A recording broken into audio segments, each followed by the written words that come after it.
Cristiano Ronaldo au PSG, c'est possible? Fake news ou vraie info? On va voir tout ça dans cette vidéo. Salut à tous les gars, c'est Azial. Aujourd'hui, on se retrouve pour une nouvelle vidéo. Je suis très content de vous retrouver aujourd'hui.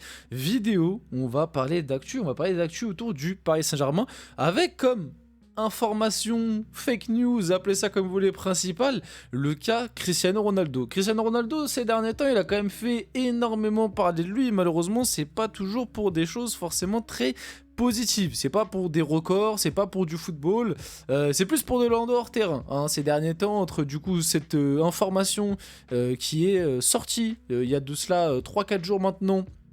Oui, j'en parle avec un petit peu de retard, les gars. C'est parce que, hey, je devais parler d'autres trucs, j'avais déjà d'autres trucs de prévus. On en parle maintenant, mais surtout, je trouve quand même le parallèle intéressant.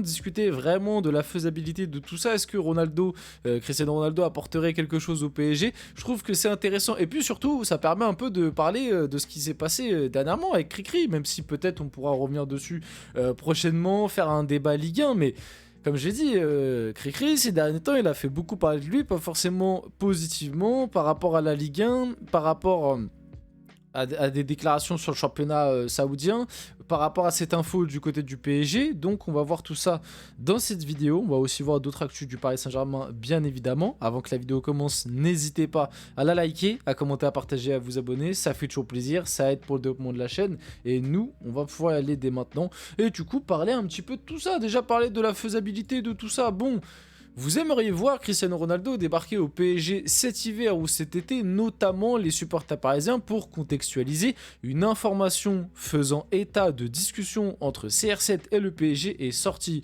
bon, il y a 2-3 jours, du coup, comme je vous l'ai dit, avant qu'elle ne soit démentie par plusieurs journalistes fiables, Fabrice Hawkins, Fabrizio Romano, par exemple. Déjà, par rapport à l'information, c'est un merdier sans nom, j'ai envie de dire. Parce que l'information a été certes très vite démentie, mais elle a été relayée par pas mal de médias, qui fait qu'il y a pas mal de gens qui, à l'heure actuelle, y croient. Moi, je vous le dis direct, je pense que c'est impossible. Si c'était sorti avant la Coupe du Monde 2022, et si c'était sorti dans un contexte où le PSG n'a pas actuellement comme entraîneur Luis Enrique, je t'aurais dit, Bellec, pourquoi pas? Coupe du Monde 2022, avoir Cricri, en plus à l'époque t'avais Messi, Neymar, Mbappé, tu rajoutes Cricri en plus, ça te fait vraiment le truc de fou, t'as pas Luis Enrique, donc t'es encore toi qui es en maîtrise, etc.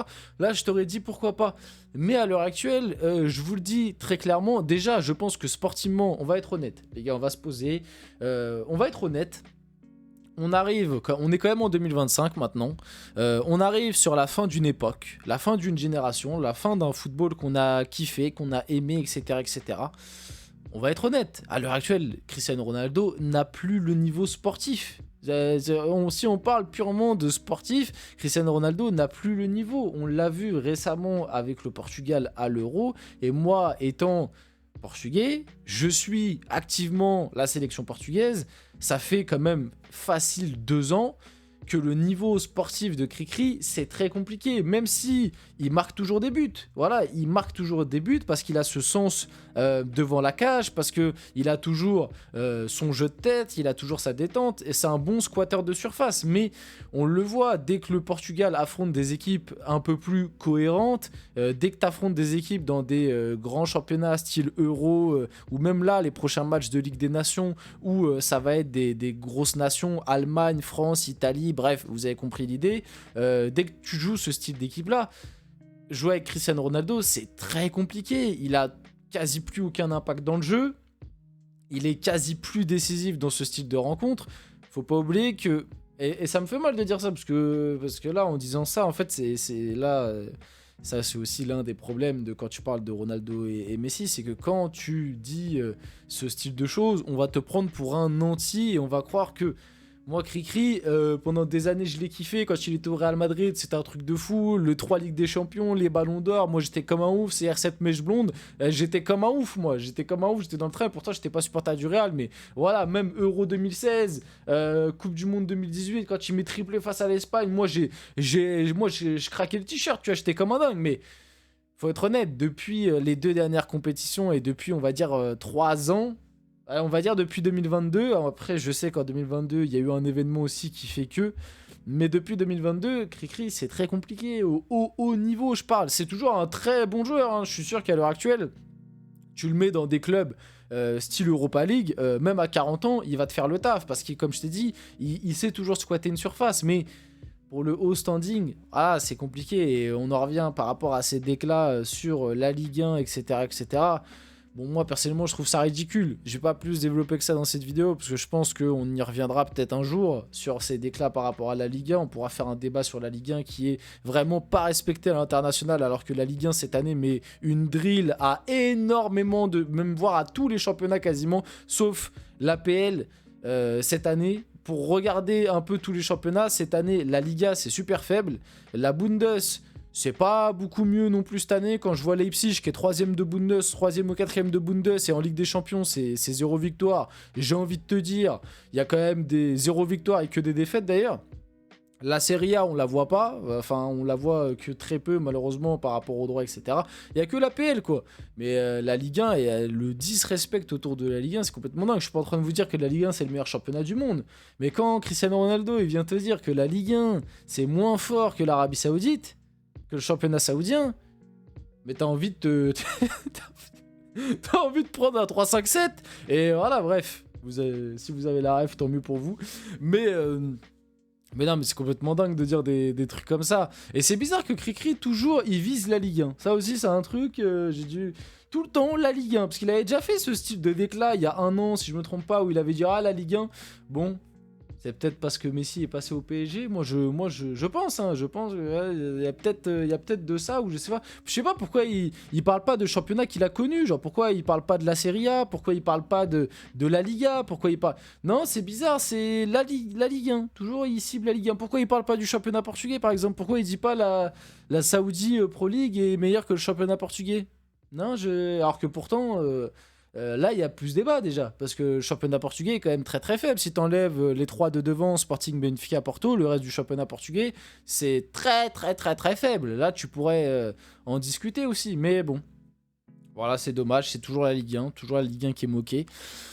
Bref, qu'est-ce que je voulais dire de base? Je me suis perdu, tu vois, j'ai divagué, j'ai beaucoup digressé comme on dit. Oui, pour en revenir, si c'était un PSG d'une autre époque, peut-être qu'on aurait pu prendre ça au sérieux. Le PSG actuel, je vois pas comment on peut prendre cette information au sérieux. Donc bien évidemment, c'est une fake news. Et vite fait aussi pour dire quelque chose, je pense vraiment que si tu ramènes Cristiano Ronaldo de 40 ans, là, comme ça, comme il est à l'heure actuelle, à Luis Enrique, mais je pense que Luis Enrique, il fait une syncope, hein. Moi, tu ramènes Cristiano Ronaldo là cette année, là cet hiver au PSG à Luis Enrique, mais Luis Enrique et Luis Enrique il fait un AVC les gars. Les gars, Luis Enrique il veut déjà pas d'Osimhen, mais tu lui ramènes Cristiano Ronaldo 40 ans. Enfin bref, donc oui, il n'y a aucune négociation entre le PSG et Cristiano Ronaldo pour une AV libre cet été. La rumeur apparue sur X, c'est une fake news. En plus, le timing est vraiment incohérent de dingue. C'est-à-dire que Cristiano Ronaldo, il y a une semaine, il était en train de dire la Ligue 1, ça pue sa mère.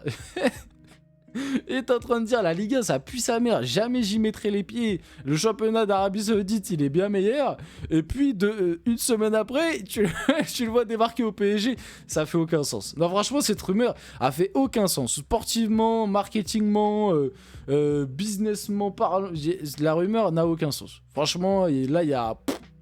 Et il n'y a aucun monde où ça se fait. Cristiano Ronaldo pour moi, l'occasion qu'avait le PSG pour le faire, c'était 2018.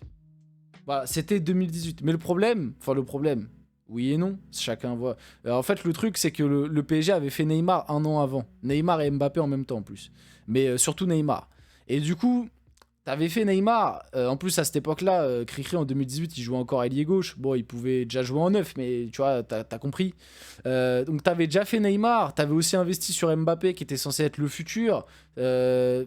Cricri, c'était pas cohérent de le ramener à ce moment-là. Mais pour moi, 2018, c'était le moment où le PSG pouvait, pour moi, faire CR7 et où il t'aurait apporté un truc. Parce que déjà, 2021, quand il part à Manchester, déjà, il est toujours bon, mais déjà, ça a baissé d'un cran, tu vois. Pour moi, c'était 2018. C'était 2018, le moment où il y aurait pu avoir ce truc. Mais comme t'as fait Neymar un an avant, ça avait pas trop de cohérence. Mais après, on sait que le PSG, niveau cohérence, c'était pas... Mais bon, voilà. Des nouvelles de Gianluigi Donnarumma qui a repris l'entraînement avec le visage toujours un peu marqué. Il a repris l'entraînement, il a même joué face à Monaco. J'ai juste mis ça pour vous dire que, normalement, Donnarumma va subir, pardon, une intervention chirurgicale parce qu'en fait il est toujours marqué, ça a été recousu mais il a toujours des marques, donc normalement il va devoir faire appel à de la chirurgie esthétique, le pauvre, et dire que tout ça n'a même pas eu de carton, mais bon, il a pas fait exprès donc ça va, il a failli le tuer mais comme Singo a pas fait exprès, Merlich, ça va. Bref, on finit la vidéo là-dessus. J'espère que cette vidéo vous a plu. Si c'est le cas, n'hésitez pas à liker, commenter, partager, vous abonner. Les gars, c'était Azial. On se retrouve très rapidement pour une prochaine vidéo.